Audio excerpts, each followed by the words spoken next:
This is Frankie Abbruzzino with the Scoop News. It's being reported that the County Commission, Sarasota County Commission, can now move forward on renovating the R.L. Anderson Administration Building, which is in South Venice, conveniently located between Northport and Venice.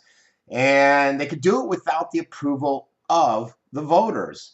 They were in a situation where a lot of the bids that kept coming back were above the mark that they needed to avoid bringing the issue to the voters in a referendum. So they said, let's come up with some creative ways to drop the price. And that's exactly what the administrators did at that location.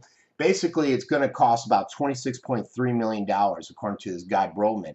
That's still over the borrowing limit, but what they're doing with their creative finances, they're saying, well, we're taking in $4 million that's available with impact fees. We're going to set that aside from new development, and because the way it's all categorized, we can move it over to this project, and we don't need the approval of the voters.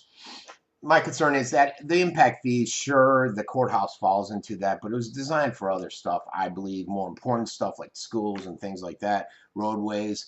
I think they should have done the right thing, which was bring this before the voters and let the voters decide if they wanted to do this. Unfortunately, like many of the politicians, they get in office and they forget about the voters until they are up for re-election. This has been Francesco Abbruzzino with the Scoop News.